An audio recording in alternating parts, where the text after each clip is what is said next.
माँ की दुआ। एक नौजवान की शादी हुई। उसको बीवी से बहुत प्यार था। बीवी कामचोर थी। वो उस नौजवान के माँ बाप की खिदमत को बोझ समझती थी।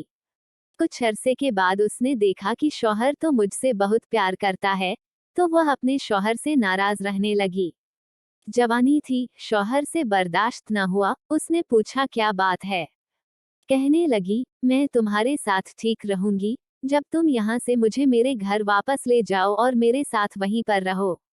मैं आपके साथ तो खुश रह सकती हूँ, लेकिन इन बूढ़ों की खिदमत करना पड़ती है। यह मुझसे नहीं हो सकता। अब वो नौजवान ऐसा था कि उसने बीबी की बात को मान लिया।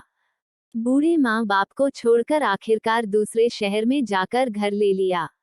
माँ बाप ने समझाया कि बेटा, तेरे सिवा हमारा कोई नहीं, मगर बेटे के कान में जूं भी न रेंगी। वो अपनी बीवी के साथ दूसरे शहर में ऐश व आराम के साथ जिंदगी गुजारता रहा।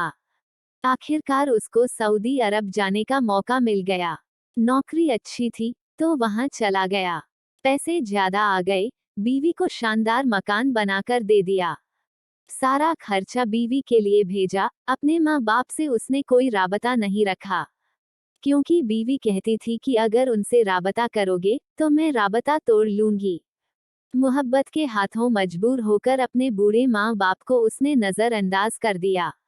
इसी तरह कई साल गुजर गए। एक बार वह तवाफ कर रहा था। एक बुजुर्ग भी तवाफ कर रहे थे। तवाफ के बाद वह बुजुर्ग के पास आया, कहने लगा, मैं जब से यहाँ आया हूँ, 12 साल में मैंने 12 हज किए, सैकड़ों उम्रे किए, लेकिन मेरे दिल पर कोई ताला लगा हुआ है। मेरे दिल पर अंधेरी छाई हुई है। न इबादत को जी चाहता है, न किसी और काम को। मालूम नहीं मैं क्यों ऐसा हूँ। उन बुजुर्ग ने पूछा कि तूने किसी के दिल को दुख तो नहीं दिया? जब उसको माँ बाप की याद आई, कहने लगा, हाँ, मैं बूढ़े माँ बाप को छोड़कर यहाँ आया, और मैं समझा कि मेरे हजों और उम्रों से वह सारा गुनाह धुल जाएगा। उन्होंने फरमाया कि और हज करने की जरूरत नहीं, जाओ और अपने माँ बाप से पहले माफी मांगो। चुनाचे टिकट बनवाकर वह अपने मुल्क वापस आया। अपने माँ बाप के गांव में गया। 12 साल गुजर चुके थे। कुछ पता नहीं था कि उसके माँ बाप के साथ क्या गुजरी। उस बस्ती के किनारे पर एक आदमी मिला। उसने डरते डरते माँ बाप के बारे में पूछा। उसने उसको न पहचाना और यह बताया कि उनका एक जवान बेटा था जो उनको छोड़कर बीवी के लिए चला गया। वो मियाँ बीवी बूढ़े थे। बहुत तंगी की जिंदगी उन्होंने गुजारी। आखिरकार एक वक्त आया कि शौहर का इंतकाल हो गया। अब बेचारी माँ घर में अकेली रह गई। पड़ोसियों ने तरस खाया तो उन्होंने रोटी भेज दी, न भेजी तो उसने अल्लाह का शुक्र अदा कर लिया। फिर उस औरत को लकवा हो गया। अब सुना है कि चंद दिनों से उसकी आंखों की रोशनी चली गई है। बुढ़ापे की वजह से अंधी हो चुकी है। लकवा का शिकार है, लेकिन पता नहीं। कोई बात है कि अक्सर दुआएं मांगती रहती है और किसी को याद करती रहती है। वो अपने घर में गया। दरवाजा खोलकर देखा, माँ बिस्तर पर लेटी हुई थी। हड्डियों का ढांचा बन चुकी थी।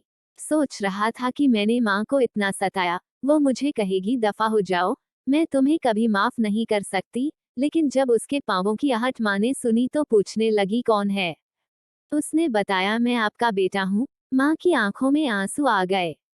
बेटे, तूने बहुत इंतजार करवाया। मैं इस घर में अकेली मुसीबतों की मारी लेटी हूँ। दिल की आखिरी तमन्ना थी कि तुम आ जाते। मैं तुम्हारी शक्ल नहीं देख सकती, तुम्हारी आवाज तो सुन सकती हूँ। बेटा, तुम्हारा चेहरा कहाँ है? मुझे हाथ लगाने दो। बेटा, करीब आओ, मेरे सीने से लग जाओ।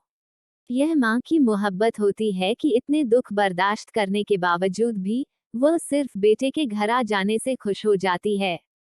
तो जिस तरह माँ अपने बेटे के घर आ जाने पर खुश हो जाती है, सब कुछ माफ कर देती है, इसी तरह परवरदिगारे आलम भी अपने बंदे के अपने दर पर आ जाने से खुश हो जाते हैं और बंदों के गुनाहों को माफ फरमा देते हैं।